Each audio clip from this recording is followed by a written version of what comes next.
ನಮಸ್ಕಾರ. ಸದಾನಂದ ಬಾಂಬ್ನೆ ಯೂಟ್ಯೂಬ್ ವಾಹಿನಿಗೆ ಸ್ವಾಗತ ಸುಸ್ವಾಗತ. DCC ಬ್ಯಾಂಕ್ ಅಧ್ಯಕ್ಷ ಅನಸಾಬ್ ಜೊಲ್ಲೆ ಅವರು ಕೊನೆಗೂ ತಮ್ಮ ಹೇಳಿಕೆಯನ್ನು ನೀಡಿದರು. ನಾವು ಅದನ್ನೇ ಕೇಳಿದ್ವು, ಬಾಲಚಂದ್ರ ಜಾರಕಿಹೊಳಿ ಈ ಹೇಳಿಕೆಯನ್ನು ನೀಡಲಿಕ್ಕೆ ಅವ್ರು ಯಾರು ಅಂತ. ಅದನ್ನು ಮನಗಂಡು ಈಗ ಜೊಲ್ಲೆ ಅವ್ರು ಏನು ಹೇಳ್ತಾರೆ ಅಂದರೆ 104 ಸೀಟುಗಳು ನಾವು ಭರ್ತಿ ಮಾಡ್ತೇವೆ, 22ನೇ ತಾರೀಕು ಆಗಸ್ಟಕ್ಕೆ ಕೊನೆದಿದೆ ನಂತ 1:5 ಅಂತ ಹೇಳ್ತಾರೆ. ಇದನ್ನು ನಾವು ಮೊದಲೇ ಹೇಳಿದ್ದು. ನಾವು ಭ್ರಷ್ಟಾಚಾರ ನಡೆದು ಇಲ್ಲೇ ಎಲ್ಲ ಪರೀಕ್ಷೆ ಪಾಸ್ ಆಗ್ತಾರೆ, ಆದರೂ ಒಬ್ಬನ ಸಿಲೆಕ್ಟ್ ಮಾಡ್ತಾರೆ. ಆದರೆ ಇಂಟರ್ವ್ಯೂಗೆ 5 ಜನರನ್ನು ಕರೀತಾರೆ. ಆ ಇಂಟರ್ವ್ಯೂದಲ್ಲಿ ಪಾಸ್ ಆದರೆ ಮಾತ್ರ ಫೈನಲ್. ಕೇವಲ ಪರೀಕ್ಷೆಯಲ್ಲಿ ಪಾಸ್ ಆದರೆ ಅಷ್ಟ ಅಲ್ಲ, ಇಲ್ಲಿ ಗಡಬಡಿ ನಡೀತದೆ. ಏನು ಸಂದರ್ಶನ ಇದೆ ಅಲ್ಲಿ ನಾವೇನು ಕೇಳ್ಕೊತೇವೆ DCC ಬ್ಯಾಂಕ್ ಅಧ್ಯಕ್ಷರಿಗೆ, ನೀವು ಸಂದರ್ಶನವನ್ನು ರೆಕಾರ್ಡ್ ಯಾಕೆ ಮಾಡ್ಕೊಳಂಗಿಲ್ಲ? ರೆಕಾರ್ಡ್ ಮಾಡ್ಕೋಬೇಕು. ಆ ರೆಕಾರ್ಡ್ ಆದ ನಂತರ ತಮಗೆ ಗೊತ್ತಾಗ್ತದೆ ಬಿಡುಗಡೆ ಮಾಡೋದನ್ನು. ನಿಮ್ಮ ನಿರ್ದೇಶಕರು ಕೂಡ ಗೊತ್ತಾಗಲಿ ಯಾರು ಒಳ್ಳೆಯ ಸಂದರ್ಶನ ನೀಡಿದ್ದಾರೆ, ಯಾರು ಒಳ್ಳೆಯ ಸಂದರ್ಶನ ನೀಡಿಲ್ಲ ಅಂತ. ಭ್ರಷ್ಟಾಚಾರ ನಡೆದೇ ಇಲ್ಲೇ. ಯಾಕಂದ್ರೆ ನಿರ್ದೇಶಕರು ಕೂಡ ದುಡ್ಡು ಬೇಕಾಗಿದೆ, ಅವರು ಖರ್ಚು ಮಾಡಿದ್ದಾರೆ. ನಂತರ ಅನಸಾಬ್ ಜೊಲ್ಲೆ ಅವರು ನೀವು ನಿಷ್ಪಕ್ಷಪಾತ ನಡೆಸ್ತೇವೆ ಅಂತ ಹೇಳಿದ್ದಾರೆ. ಅದ್ರ ಜಾರಕಿಹೊಳಿ ಸಹೋದರರು ಬಿಡಬೇಕಲ್ಲ, ಅದಕ್ಕೆ ಅವ್ರದ್ದು ಕೂಡ ಅಲ್ಲಿ ಹಸ್ತಕ್ಷೇಪ ದೊಡ್ಡ ಪ್ರಮಾಣದಲ್ಲಿದೆ. ಹೀಗಾಗಿನೇ ಬಾಲಚಂದ್ರ ಜಾರಕಿಹೊಳಿ ಅವರು ಚುನಾವಣೆ ಪೂರ್ವದಲ್ಲಿ ಏನು ಹೇಳಿದರು, ನೀವು ಯಾರಿಗೆ ದುಡ್ಡು ಕೊಡಬೇಕಾಗಿಲ್ಲ, ನೇರವಾಗಿ ಗೋಕಾಕ್ ಬಂದು ತೆಗೆದುಕೊಂಡು ಹೋಗಂತ ಹೇಳಿದರು. ಏನು ನೇಮಕಾತಿ ಆದೇಶ ತದನಂತರ ವಿರೋಧ ಆಯಿತು. ನಾವು ಕೂಡ ವಿರೋಧ ವ್ಯಕ್ತಪಡಿಸಿದ್ದು ಕಳೆದ ಸಂಚಿಕೆಯಲ್ಲಿ. ಬಾಲಚಂದ್ರ ಜಾರಕಿಹೊಳಿ ಅವರು ಯಾರು ನೇಮಕ ಮಾಡಲಿಕ್ಕೆ, ಪ್ರಕಟಣೆ ಹೊಡಿಸಲಿಕ್ಕೆ. ಅಲ್ಲಿರ್ತಂಥ CEO ಇರ್ತಾರೆ ಮತ್ತು ಅಧ್ಯಕ್ಷರಿದ್ದಾರೆ, ನಿರ್ದೇಶಕರು ಯಾರಾದರೂ ಒಬ್ಬರು ಹೇಳಬೇಕಾಗಿತ್ತು ಅಂತ. ಈಗ ಅನಸಾಬ್ ಜೊಲ್ಲೆ ಹೇಳ್ತಾರೆ ನಾವು 104 ನೇಮಕಾತಿ ಮಾಡ್ತೇವೆ, ಅದರಲ್ಲಿ ಒಂದು ಸೆಕ್ಯೂರಿಟಿ ಇದೆ, 20 ನಾವು ಸಿಪಾಯಿಗಳನ್ನು ನೇಮಕ ಮಾಡ್ತೇವೆ ಅಂತ ಹೇಳಿದ್ದಾರೆ. ನೇಮಕ ಮಾಡಿರಿ. ಆದರೆ ಸಂದರ್ಶನ ಯಾವ ಉದ್ದೇಶಕ್ಕಾಗಿ? 1:5 ಅಂತಾರೆ. ಒಬ್ಬನ ನೀವು ಟಾಪ್ ಪೋಸ್ಟ್ ಬಂದವನಿಗೆ ಆಯ್ಕೆ ಯಾಕೆ ಮಾಡೋದಿಲ್ಲ? ಮತ್ತು ಪರೀಕ್ಷೆ ಯಾಕೆ ತೆಗೆದುಕೊಳ್ತಾರೆ? ಪರೀಕ್ಷೆ ತೆಗೆದುಕೊಳ್ಳೋದು ನಂತರ ಸಂದರ್ಶನದಲ್ಲೇ ಗಡಬಡಿ ಮಾಡೋದು ನಿಮ್ಮ ಮೂಲ ಉದ್ದೇಶ ಅಲ್ಲೇ ಇದೆ. ಯಾಕಂದ್ರೆ ಹಿಂದೆ 2018ರಲ್ಲಿ ಆಗಿತ್ತು. ಅವಾಗ ಕೂಡ SDCಗೆ ಎಷ್ಟು 30 ಲಕ್ಷ 40 ಲಕ್ಷ ತೆಗೆದುಕೊಂಡಿದ್ರಿ. KMFದಲ್ಲಿ ಕೂಡ ಮೇಲಿಂದ ಮೇಲೆ ಹಗರಣಗಳು ಬಂದೇ ಬರ್ತವೆ. ಆದರೆ ಯಾರ ಗಮನಕ್ಕೆ ಬರೋದನೇ ಇಲ್ಲ. ಇಲ್ಲಿ DCC ಬ್ಯಾಂಕ್ದಲ್ಲಿ ಇನ್ನೊಂದು ಒಪ್ಪಂದವನ್ನು ಮಾಡಿದ್ದು ನಾವು, ರೈತ ಮಕ್ಕಳಿಗೆ 50% ಯಾಕೆ ಕೊಡತ್ತಿಲ್ಲ ಅಂತ. ರೈತ ಹೋರಾಟಗಾರರು ಇಲ್ಲಿ ಕಂಪ್ಲೀಟ್ಲಿ ಮಲಗಿದ್ದಾರೆ.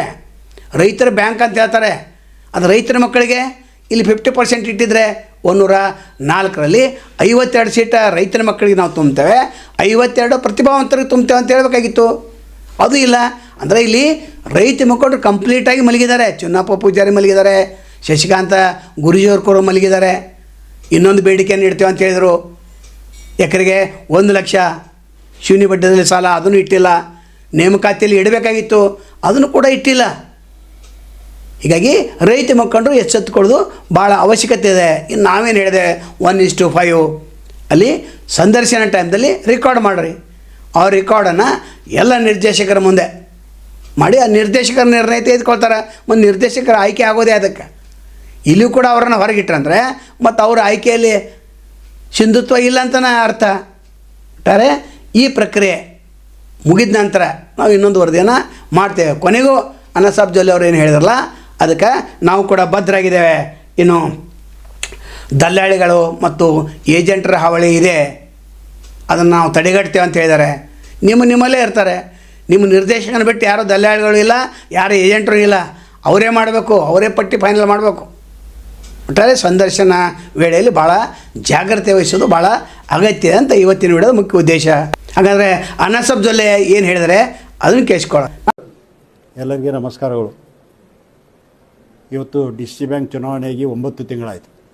ನನ್ನನ್ನು ಅಧ್ಯಕ್ಷನಾಗಿ ಮತ್ತು ರಾಜೀವ್ ಕಾಗೆಯವರನ್ನು ಉಪಾಧ್ಯಕ್ಷನಾಗಿ ನಮ್ಮ ಎಲ್ಲ ಸಂಚಾಲಕ ಮಂಡಳಿ ಸೇರಿ ಇವತ್ತು DCC ಬ್ಯಾಂಕನ್ನು ಒಳ್ಳೆಯ ದೃಷ್ಟಿಯಿಂದ ನಡೆಸ್ಕೊತ ಹೊಂಟಿದ್ದೇವೆ. ಈಗಾಗಲೇ ಒಳ್ಳೆಯ ರಿಸಲ್ಟ್ ಕೂಡ ಬಂದದ. ಈಗ ಮೊನ್ನೆ 22ನೇ ತಾರೀಕದಂದು ನೇರ ನೇಮಕಾತಿ ವಿಷಯದಲ್ಲಿ ಪ್ರಕಟಣೆಯನ್ನು ಹೊರಡಿಸಿದ್ದೇವೆ. ಅದರಲ್ಲಿ ಸುಮಾರು 104 ಪೋಸ್ಟ್ಗಳು, 83 ಕ್ಲರ್ಕ್, 20 ಸಿಪಾಯಿ ಮತ್ತು 1 ಗನ್ಮ್ಯಾನ್ ಈ ಪ್ರಕಾರ ಕರೆಯಲಾಗಿದೆ. ಗೌರ್ಮೆಂಟ್ ನಿಯಮಾನುಸಾರವಾಗಿ ಒಂದು ರೋಸ್ಟರ್ ಪದ್ಧತಿಯಲ್ಲಿ ರಿಸರ್ವೇಷನ್ ಮುಖಾಂತರ ಈ ಎಲ್ಲ ವಿಷಯಗಳನ್ನು ನಮ್ಮ ಪ್ರಕಟಣೆಯಲ್ಲಿ ತಿಳಿಸ್ತೇವೆ. ನನಗೆ ಒಂದೇ ಒಂದು ಜನರಲ್ಲಿ ವಿನಂತಿ ಅಂದರೆ, ಇವತ್ತು ನಡು ಮಧ್ಯದಲ್ಲಿ ಇವತ್ತು ದಲ್ಲಾಳಿಗರು ಇರ್ಬೋದು, ಏಜೆಂಟ್ರು ಇರ್ಬೋದು, ಭಾಳಷ್ಟು ಹಾವಳಿ ಎಬ್ಬಿಸಿ ನಾನು ನೌಕರಿ ಹಚ್ತೀನಿ, ನೀನು ನೌಕರಿ ಹಚ್ತೀನಿ ಅನ್ನೋದಕ್ಕೊಂದು ಜನರಿಂದ ದುಡ್ಡು ಕಸ್ಕೊಳ್ಳೋಂಥ ಕೆಲಸವನ್ನು ಮಾಡ್ತಿದ್ದಾರೆ. ಅಂಥವ್ರಿಗೆ ಯಾರೋ ತಲೆ ಕೊಡ್ದೇನೆ ಇವತ್ತು ಆಗಸ್ಟ್ 22 ಅರ್ಜಿ ಮುಗಿದ ನಂತರ ನಾವು ಒಂದು ನಾಮಾಂಕಿತ ಯೂನಿವರ್ಸಿಟಿಗಳನ್ನು ಕರೆದು ಅದರಲ್ಲಿ ಒಂದು ಫೈನಲ್ ಮಾಡಿ ಅದರ ಮುಖಾಂತರ ಎಕ್ಸಾಮ್ ಕಂಡಕ್ಟ್ ಮಾಡಲಾಗೋದು. ಆ ಎಕ್ಸಾಮ್ದಲ್ಲಿ ಪಾಸಾದ ನಂತರ ಒಂದು ಪೋಸ್ಟಿಗೆ 5ರಂತೆ ಅಂದರೆ 1:5 ಈ ಪ್ರಕಾರವಾಗಿ ನಾವು ಇಂಟರ್ವ್ಯೂವನ್ನು ಕರೆಯಲಾಗೋದು. ಇಂಟರ್ವ್ಯೂ ಕರೆದ ನಂತರ ಅದರಲ್ಲಿ ಒಳ್ಳೆಯವರು ಯಾರದಾರೋ ಅವರನ್ನು ಸೆಲೆಕ್ಟ್ ಮಾಡಿ ಇವತ್ತು ಒಂದು ಪಾರದರ್ಶಕವಾಗಿ ಈ ಸೆಲೆಕ್ಷನ್ ಆಗ್ತಾಯಿದೆ. ಆದ ಕಾರಣ ಯಾರೂ ಕೂಡ ಯಾರ ಮಾತಿಗೂ ಕಿವಿ ಕೊಡದೆ, ಯಾರಲ್ಲಿಯೂ ಫಸುಗಿರಿ ಹೋಗದೇನೆ ಒಳ್ಳೆಯ ರೀತಿಯಿಂದ ತಾವು ಅರ್ಜಿಯನ್ನು ಕೊಟ್ಟು ನಂತರ ತಮ್ಮ ಟೈಮ್ ಸಿಕ್ಕಲ್ಲಿ ಅಲ್ಲಿ ಅಭ್ಯಾಸವನ್ನು ಮಾಡಿ ಎಕ್ಸಾಮನ್ನು ಒಳ್ಳೆಯ ದೃಷ್ಟಿಯಲ್ಲಿ ಮಾಡಿ ತಾವು ಇಂಟರ್ವ್ಯೂದಲ್ಲಿ ಬಂದ ನಂತರ ಇಂಟರ್ವ್ಯೂ ಕೂಡ ಒಳ್ಳೆಯ ದೃಷ್ಟಿಯಿಂದ ಮಾಡಬೇಕಂತ ನಾನು ತಮ್ಮಲ್ಲಿ ವಿನಂತಿ ಮಾಡ್ತಾಯಿದ್ದೆ. ಆಗುತ್ತೆ ತಮ್ಮನ್ನು ಭೇಟಿಯಾಗ್ತೇವೆ. ಅಲ್ಲಿವರೆಗೆ ಎಲ್ಲಿ ಶುಭಾಗಲಿ, ನಮಸ್ಕಾರ. ಅನೇಕ ದಿಟ್ಟ ವರದಿಗಳನ್ನು ನಾವು ನಿರಂತರವಾಗಿ ನಾವು ಮಾಡ್ತಾ ಇರ್ತೇವೆ. ಆದರೆ ಯಾರಿಗೂ ಸಹಾಯ ಮಾಡಬೇಕಂತ ಅನಿಸ್ತೈತಿ.